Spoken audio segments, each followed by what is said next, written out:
Smile 2 is a 2024 American film written and directed, like the first film, by Parker Finn. And it stars Naomi Scott, Rosemarie DeWitt, and Dylan Gelula. Now, Smile from 2022 was one of my biggest surprises of the year. I knew very little about it and I had zero expectations. I thought it sounded gimmicky in an early 2000s way that probably wouldn't work for me, and maybe a little too close to It Follows from 2014. But despite all that, it does something unique and effective, and I really appreciated it. It's a really, really cool movie if you haven't seen it. Needless to say, Smile 2 was one of my more anticipated films of 2024, even if the trailer didn't fully sell me.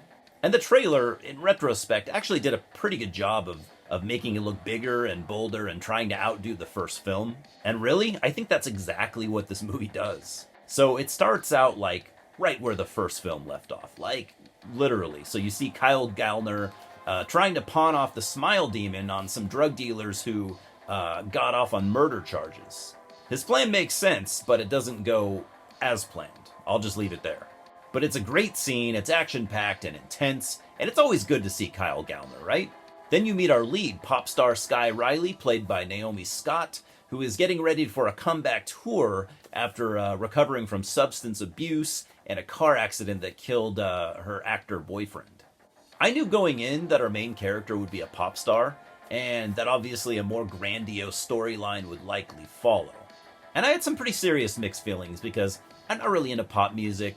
I don't identify at all with that lifestyle, and I thought this would just kind of bore me or go over my head, but it didn't, at all. In fact, I liked Sky's story arc, and Naomi Scott sold it, man. Every step of the way.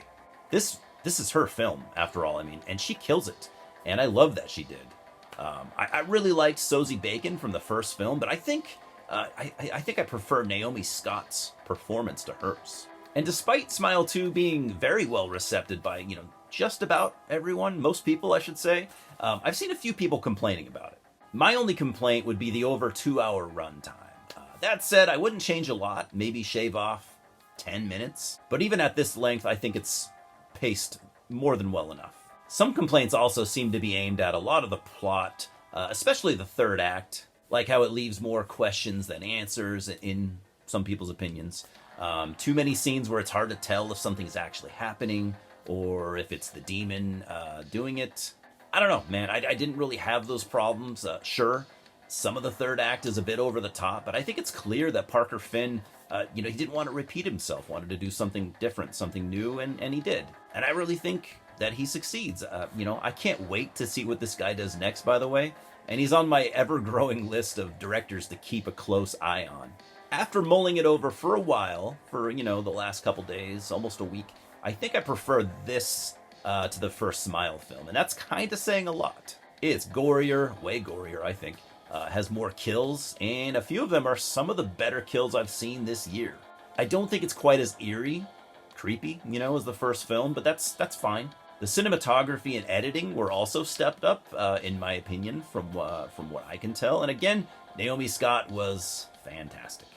Oh, and the Smile Demon's physical form this time looked way cooler than the first film. I thought it was a great design. I loved seeing it. So I'm giving Smile 2 a 7 out of 10. Everything about it worked for me, even if I'd be fine with a film that was, 10 or 15 minutes shorter, whatever. Great gore, some good kills, excellent acting, and I thought it was just a total blast. I had so much fun watching this. Now, what did you guys think? Better than Smile? Not as good? Let me know. Cheers, guys.